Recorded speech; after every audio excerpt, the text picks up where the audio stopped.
Did also want to share this. President Trump just taking to social media to say, I have just been informed that we have destroyed and sunk 9 Iranian naval ships, some of them relatively large and important. We are going after the rest. They will soon be floating at the bottom of the sea also. In a different attack, we largely destroyed their naval headquarters. Other than that, their Navy is doing very well. Signed, President Donald J. Trump.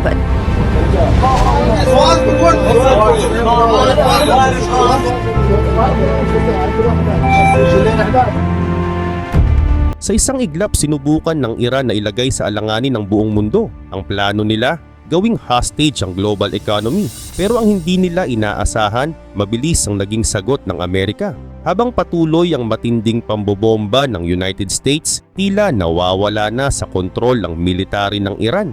Hati-hati, magulo, at sa gitna ng desperasyon may ginawa silang hakbang na pwedeng magpasabog ng pandaigdigang krisis sa enerhiya. Tinarget nila ang mga oil tanker sa Strait of Hormuz para itong banta na nagsasabing kapag hindi kayo tumigil, titigil ang mundo. Pero imbis na matakot ang Amerika, kabaliktaran ng nangyari. Sa isang galit na anunsyo, sinabi ni President Trump na sisirain nila ng sistematiko ang Iranian Navy. Ayon sa kanya, binumba ng US forces ang naval headquarters ng Iran at 9 na malalaking warships ang tuluyang lumubog sa ilalim ng dagat. Habang sinusubukan ng pamunuan sa Tehran na mag-survive, hinahabol naman ng US military ang natitirang bahagi ng Iranian fleet. At sa mga oras na ito, parang unti-unting nabubura ang kapangyarihan ng Iran sa dagat. Pero paano ba nagsimula ang lahat? Balikan natin ang unang pagkakamali ng Iran sa Strait of Hormuz. Ang Strait of Hormuz ay isa sa pinaka-importanting choke point sa buong mundo. Isipin mo ito na parang makitid na gate kung saan dumadaan ang halos 1/5 ng global oil supply araw-araw. Mga bansang tulad ng Saudi Arabia, UAE, Kuwait, Qatar at kahit Iran mismo, dito lang dumadaan ang langis nila papunta sa international market. Wala silang ibang ruta. At ito ang matagal ng alas ng Iran. Sa loob ng maraming dekada, paulit-ulit nilang binabanggit ang posibilidad na isasara nila ang strait. Parang huling baraha na pwedeng ilabas kapag gipit na. At ngayon sinubukan nilang gawin. Sa madaling araw ng Pebrero 28, inanunsyo ng Iran na sisimulan na nilang isara ang strait sa lahat ng barko. Pero ang pagsasara na yon, isang radio message lang na nagsasabing umiwas at bumalik ang mga barko. Walang aktwal na blockade, walang physical barrier. Kaya gumana ba? Hindi masyado. Batay sa satellite data noong nakaraang araw, tuloy pa rin ang daloy ng mga barko. Patuloy ang traffic, parang walang nangyaring pagbabawal. Doon nagdesisyon ang Iran na itaas ang tensyon. Kung hindi titigil ang mga barko sa pakiusap, pipilitin nila ito. At ngayong umaga, inatake nila ang isang tanker na may pangalang Skylight na nakaangkla malapit sa baybayin ng Oman. 4 na tripulante ang nasugatan sa insidenteng yon.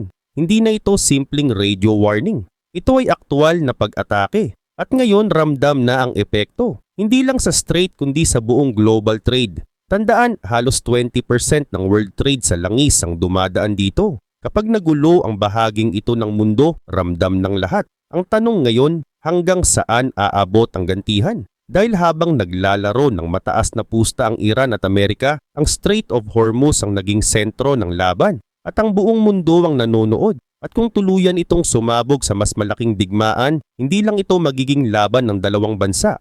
Magiging laban ito na makakaapekto sa bawat driver na bumibili ng gasolina, sa bawat negosyo na umaasa sa enerhiya at sa bawat ekonomiya sa planeta. At ito pa lang ang simula.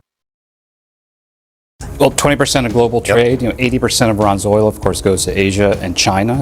China has a big interest here. And I have just one geostrategic issue. Russia and China, very quiet here. And of course, they're very much strategic partners of Iran, very quiet. I think that's very telling. Yeah, we'd expect when oil markets open, the price of oil is going to go up, I think, fairly significantly. We'll see. OPEC met today. They announced they're going to be increasing production. But look, think about escalation dominance in a conflict like this. If Iran makes moves in the Straits of Hormuz as they're threatening, they targeted some tankers today, U.S. Air Forces have escalation dominance here. We can target Iran wherever we want. So Iran has to be calculating that. To the extent Iranian leaders are even thinking strategically, they seem to be just firing off their missiles without a strategic plan, and that shows real disarray in their chain of command. Yeah, maybe a result of all the leaders taken out. They're just acting on pre-decision that they were authorized before. But again, 20% of the world's crude oil and 20% of the world's liquefied natural gas come right through the strait. There's already a report that the traffic is down by some 50 to 70%. And then, as Brett mentioned, there was a ship attacked right in here. And that's going to, Maersk has announced that they're stopping going through here and also through the strait that the Houthis have disrupted in the past. They're, of course, an Iranian surrogate as well. So we'll see an effect, but it likely will be a short-term effect. It will not be enduring unless there's some really significant escalation, say mining of the Strait of Hormuz that for some reason requires longer than normal to clear. May isang detalye sa pag-atake na talagang kapansin-pansin. At kapag inintindi mo ang target, mas lalo mong makikita kung gaano nakadesperado ang Iran. Ang barkong tinamaan, ang Skylight, hindi ito isang tanker na dumaraan sa strait noong mga oras na yon. Hindi ito nasa gitna ng trapiko. Sa katunayan, mahigit 1 linggo na itong nakaangkla malapit sa baybayin ng Oman. Ibig sabihin, hindi ito random target. At ito pa ang mas nakakagulat. Ang barkong ito ay naka-blacklist na ng United States dahil umano'y tumutulong ito sa Iran para umiwas sa sanctions. Sa madaling salita, malaki ang posibilidad na konektado mismo ito sa Iran. Kung ganoon, bakit nila aatakihin ng sarili nilang barko? Isang malinaw na sagot para maghasik ng takot. Sa ngayon tila ayaw pa ng Iran na direktang umatake sa mga foreign ships sa mismong Strait of Hormuz dahil alam nilang pwedeng tuluyang sumabog ang mas malaking digmaan. Kaya ang ginawa nila, tinamaan nila ang barkong kontrolado nila. Isang kalkuladong galaw. Pero kahit mukhang stage ang insidente, mukhang gumagana ang epekto.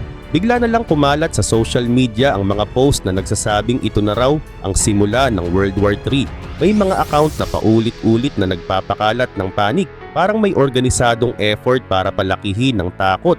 Maraming social media platforms ang naglabas ng pahayag tungkol sa pagdami ng coordinated bot activity na nagmumula sa Iran. Pati dito sa YouTube, ramdam ang pressure. May mga account na sabay-sabay nagda-downvote ng mga video na nagsasalaysay ng ibang bersyon ng pangyayari. Habang naglalaban ng impormasyon online, may mas konkretong epekto na nangyayari sa totoong mundo. Kahit pa mukhang palabas lang ang pag-atake, ang shipping industry ay kumikilos na parang totoo ang pinakamalalang senaryo. Isa sa pinakamalaking shipping companies sa mundo ang nag-anunsyo na pansamantalang ihihinto nila ang pagdaan ng kanilang mga barko sa Strait of Hormuz. Kasabay nito, ang mga insurance companies ay biglang nagtaas ng singil o kaya naman ay tuluyang kinansela ang coverage. Ang presyo para ma-insure ang isang biyahe ay tumaas mula $250,000 hanggang $375,000. Isipin mo yon, 50% increase sa loob lang ng isang gabi. Dahil dito daan-daang tanker ang ngayon ay nakahinto sa timog na pasukan ng strait, nakapila, naghihintay ng utos. Pinag-iisipan ng mga kumpanya kung sulit pa ba ang panganib. At kahit hindi naman sunod-sunod ang aktwal na pag-atake, pareho pa rin ang epekto. Takot ang mga barko, mahal ang insurance, at bumabagal ang daloy ng langis. At kapag bumagal ang langis, ramdam iyon ng buong mundo. Dito nagiging malinaw ang stratehiya ng Iran. Hindi kailangan ng tuloy-tuloy na pambobomba. Minsan, sapat na ang isang simbolikong pag-atake para guluhin ang sistema. Ang tanong ngayon, hanggang kailan ito magtatagal? At kung magdesisyon ng Amerika na sagutin ito ng mas matindi pa, saan hahantong ang labanan? Dahil sa puntong ito, hindi na lang ito simpleng regional conflict. Ito ay laban na kayang yugyugin ng global economy anumang oras. Let's give an example. We've got the Straits of Hormuz here. Here's a really a good example where Iran can have an influence well beyond. Now, just by way of context, obviously you've got the Middle East countries down to the south, Persian Gulf up to the left there, Gulf of Oman. The choke point there, at its tightest point, is about 24 miles across. Why is that significant? Because you can see across it. And most of the ships, oil tankers, can be up to half a kilometre long. They're enormous. And therefore, they're relatively easy to target. They go about 12 knots, a good running pace. And right now they're static. Why are they static? Because Iran did a live fire exercise shortly before the war started. Yeah. Now they've turned around and the Houthis, the one remaining so Hamas is largely boxed up. Yeah. Hezbollah doesn't seem to be ready for action. But the Houthis that are active there, they can fire drones, they can fire missiles, all sorts of things. And the shipping, because it's kept full of oil, it's multi-million pound of oil. Yeah. None of the insurance will cover them. So currently you've got this blockade now setting up. 20% of the world's gas supplies, 25% of the world's oil supplies go through there. When's that going to be eased? And although Iran doesn't necessarily have to dominate it, just the mere threat of it is stopping traffic moving through. And that's what this graphic is trying to show. Yeah, and you could see them sort of all parked up. Yeah, right, I'm going to risk getting up Yeah. here, but the big thing here is that's the choke Yeah. point. There's loads of traffic here, but Yeah. this has traditionally been one of the major choke points in Yeah. this region, Yeah. and for history, it's always been a problem, and that's why Iran has such control Yeah. over that part of the region. Yeah. Ngayon lahat ng mata ay nakatutok sa oil market. Mamayang gabi kapag nagbukas ang trading, doon natin makikita kung gaano kalaki ang magiging epekto nito sa presyo ng langis. Ayon sa Bloomberg, sa pinakamatinding senaryo, pwedeng umabot sa $108 per barrel ang presyo ng oil. Para maintindihan mo kung gaano iyon kalaki, bago sumiklab ang tensyon, nasa around $60 per barrel lang ang presyo. Ibig sabihin, halos doble. At dito pumapasok ang mas komplikadong usapan, ang mga Arab countries, lalo na ang mga bansang umaasa sa Strait of Hormuz para sa kanilang ekonomiya. Dahil kung magsasara o magulo ang rutang iyon, hindi lang Iran ang maaapektuhan, pati sila. Ngayon ang tanong, ano ba ang mensahe ng Iran sa mga bansang ito? Marami sa kanila ang may American military bases sa kanilang teritoryo, pero hindi sila direktang nakikipaglaban sa digmaan. Sa katunayan, ilan sa kanila ay nagsabi ng publiko na hindi nila pinayagan ng US na gamitin ang kanilang airspace o base para umatake laban sa Iran. Pero kahit ganon, patuloy pa rin ang pag-atake. May mga missile at drone na bumabagsak hindi sa US bases, kundi sa mga airport sa Dubai. This is a war imposed on us by the United States and Israel. So if they are angry, they should be angry on Israel and the United States. They shouldn't pressurize us to stop this war. They should pressurize the other side, because we have not started this war. This is not a war of our choice. This is the war of their choice. So they have to be held responsible for anything happen in this region. And I hope that our brothers in the region would, face Americans and Israelis when they have complaints. Ayon sa kanya, ang digmaan ay ipinataw sa kanila ng United States at Israel. Kung galit man ang mga bansang Arab, dapat daw ay sa Amerika at Israel sila magalit, hindi sa Iran. Sa madaling salita, gusto ng Iran na ang sisi ay mapunta sa US, pero nagsisimula itong bumalik sa kanila. Dahil hindi naman US bases ang madalas tamaan, kundi mga airport, hotel at apartment building sa mga Arab country. At habang tumatagal, napapagod na ang mga bansang ito. Hindi lang dahil may mga nasasaktan, kundi dahil pati exports nila ay nanganganib. Dahil inaatake ng Iran ang mismong waterway na kanilang ikinabubuhay. Pero may isang mas nakakabahalang detalye sa interview na yun. Halos hindi sinasadya, inamin ng foreign minister na magulo ang sitwasyon sa loob ng Iran. At hindi lang magulo sa ordinaryong kahulugan. Ang ibig niyang sabihin, nawawala na sa kontrol ng political leadership ang kanilang sariling military. Ayon sa kanya, bago pa man mangyari ang mga assassination at strike, ibinigay na raw ang malawak na kapangyarihan sa iba't ibang military units. Parang binigyan sila ng general instructions, tapos hinayaan silang magdesisyon kung ano ang aatakihin at kailan. Ibig sabihin, may mga unit na kumikilos ng halos independent, walang malinaw na koordinasyon, at ang resulta, pure chaos. Narito ang isang malinaw na halimbawa. Sa unang 24 hours ng digmaan, hindi inatake ng Iran ang Oman. Bakit? Dahil ang foreign minister ng Oman, ang isa sa mga pangunahing mediator sa negosasyon ng US at Iran noong nakaraang linggo. Malaki ang itinulong ng Oman para itulak ang posibilidad ng peace deal. Sa maraming pagkakataon, supportive pa nga sila sa Iran. Kaya noong una, mukhang ililigtas sila sa mga target. Pero ngayon nagbago ang lahat. May mga Iranian drone at missile na tumama sa mga target sa Oman. At dahil dito, napilitan ng foreign minister ng Iran na mag-public apology. Ayon sa kanya, hindi raw nila intensyon na tamaan ng Oman. Sinabi pa niya na inutusan na raw nila ang armed forces na maging mas maingat sa pagpili ng target.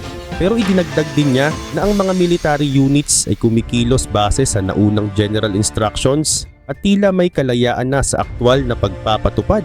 Isang malinaw na pahiwatig na hindi naganap ang kontrol ng pamahalaan sa kanilang sariling hukbo. At kapag ang isang gobyerno ay hindi na kontrolado ang sarili nitong sandatahang lakas, hindi iyon strategy.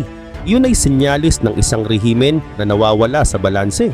Habang nangyayari ang lahat ng ito, hindi naman nakatayo lang ang United States. May mga satellite image na nagpakita ng isang Iranian frigate na nasusunog sa naval base matapos tamaan ng drone strike na inuugnay sa US at Israel. At ngayon personal nang nagsalita si President Trump. Ayon sa kanyang pahayag na sira at lumubog na raw ang 9 na Iranian naval ships. Ilan sa mga ito ay malalaki at mahalaga. Dagdag pa niya, susundan pa raw ang natitirang fleet at malapit na rin daw itong mapunta sa ilalim ng dagat. Sinabi rin niya na sa hiwalay na pag-atake, halos nawasak ang naval headquarters ng Iran. At pagkatapos ng lahat ng iyon, binitawan niya ang isang linyang may halong sarcasm. Other than that though, their navy is doing very well.